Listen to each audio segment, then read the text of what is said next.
தூதர்களும் நபிமார்களும் ஒன்றுன்னு சொல்லியிருக்கீங்க. அதை பல பேர் மறுக்கின்றார்கள். தூதர், வேதம் கொடுக்கப்பட்டவர்கள் தூதர்கள், அதை வேதத்தின் அடிப்படையில் பிரச்சாரம் செய்பவர்கள் நபிமார்கள் என்று அதை தெளிவாக விளக்கம் பண்ண. அதாவது நம்ம இறை தூதர்களை குர்ஆனில் 2 சொற்களால் குறிப்பிடப்படுகிறது.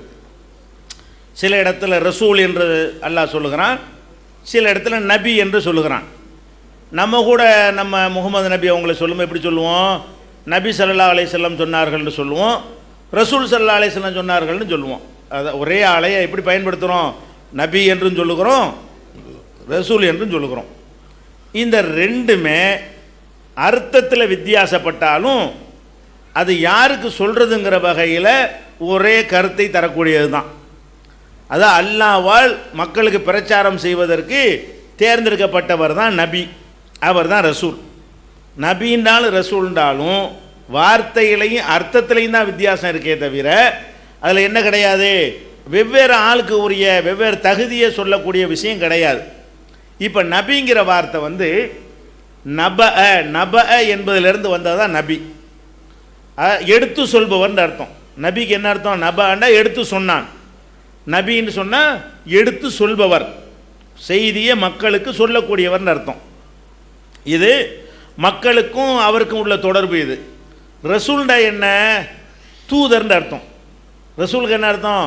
தூதர்னு அர்த்தம். தூதர்னா வாங்குறவர்னு அர்த்தம். நபின்னா சொல்கிறவர்னு அர்த்தம். ரசூல்னா நான் ஒரு ஆளுக்கு தூதர். ரசூல்னா என்ன அர்த்தம்? அவரிடமிருந்து செய்தியை கொண்டு வந்திருக்கேன்னு அர்த்தம். நீங்கள் ஒரு ஆளுக்கு ரசூலாக இருந்தீங்கன்னா என்ன அர்த்தம்? நீங்கள் அவர்கிட்டருந்து மெசேஜை கொண்டு வந்திருக்கேன்னு அர்த்தம்.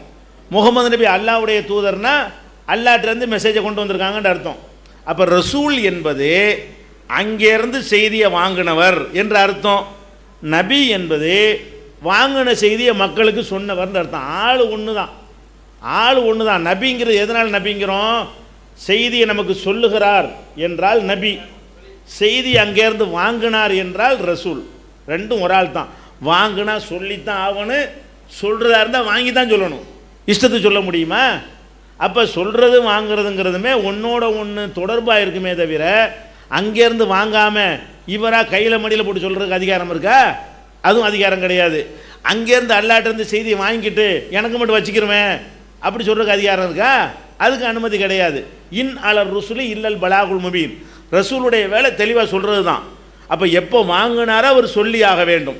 அப்போ என்ன நீங்கள் புரிஞ்சுக்கிறணும்னு கேட்டால், ஒரே ஆள் தான். அவர் எப்போ ரசூலாக இருக்கிறார்னு கேட்டால் அல்லாட்டிருந்து செய்தியை வாங்குறாரு, அதனால் அவர் ரசூல். எப்போ நபியாக இருக்கிறார்னு கேட்டால் வாங்கின செய்தியை மக்களுக்கு கொண்டு சொல்கிறாரு, அதனால் நபியாக இருக்கிறார். அப்போ நபின்னு சொன்னால் அல்லாஹ்விடமிருந்து வாங்கிய செய்தியை மக்களுக்கு சொல்கிறவர்னு அர்த்தம். ரசூல் என்று சொன்னால் அல்லாஹ்விடமிருந்து செய்தியை வாங்கினவர்னு அர்த்தம். அப்போ வாங்கினவர் சொல்லத்தான் செய்வார், சொல்கிறவர் வாங்கி தான் சொல்லணுங்கும் போது ரெண்டுமே ஒரு ஆளுடைய 2 டியூட்டி, 2 வேலை. ஒரு ஆளுடைய அங்கேருந்து வாங்கிறது ஒரு வேலை, வாங்கி அதை கொடுக்கறது ஒரு வேலை. இதனால் இந்த வித்தியாசம் இருக்கே தவிர என்ன வித்தியாசம் இல்லை.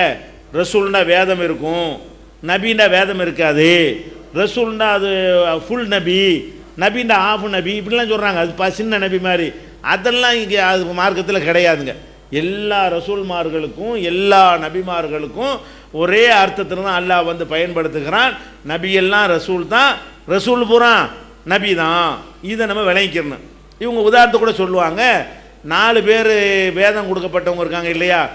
தௌராத்து, இஞ்சில், ஜபூர், குரானு, இவங்கெல்லாம் ரசூலாம். பாக்கி பேர்லாம் என்னவா? நபி என்று இவர்கள் ஒரு புதிய வியாக்கியானம் தருவார்கள்.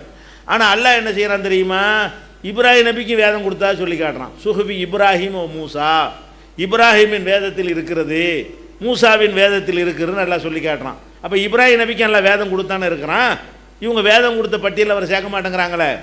அதனால் இது விளங்காமல் 2 வேறு வேறுன்னு சொல்கிறாங்களே தவிர வேறு வேறுன்னு சொல்கிறதுக்கு ஆதாரம் கேளுங்க. எதை வச்சு வேறங்கிறீங்க? இவங்க எப்படி சொல்கிறாங்கன்னா, ரசூல்னா அல்லாட்டிருந்து வேதத்தை வாங்கியிருப்பாராம். நபின்னா வேதம்லாம் அவருக்கு வந்திருக்காதான். ஒரு ரசூல் சொன்னதை எடுத்து 2வது சொல்லுவானாம். ஒரு ரசூல் வந்துட்டார்ல, அவருக்கு பல நபி இருப்பாங்களாம். இவருக்கு வந்த வேதத்தை வைத்துக்கொண்டு அவர் என்ன செய்வாங்களாம், பிரச்சாரம் பண்ணுவாங்க. இதுதான் நபின்ற மாதிரி இப்படி டிஃப்ரெண்ட் படுத்துகிறாங்க. இப்படி டிஃப்ரெண்ட் படுத்துவதற்கு எந்த வசனம் ஆதாரமாக இருக்குது? ஒரு ஆதாரம் கிடையாது. இது நபி ரசூல் பற்றி என்ன செஞ்சிருக்குது, உங்களுக்கு ஈமானின் கிளைகள்ங்கிற தலைப்பில் நபி ரசூலுக்கு எந்த வேறுபாடும் இல்லைங்கிறது தெளிவாக நினைஞ்சிருக்கிறோம். ஒரு மணி நேரம் இதை பற்றி ஆதாரங்களோட விளக்கியிருக்கிறோம். கூடுதலாக உள்ளது தெரிஞ்சுக்கிறங்க.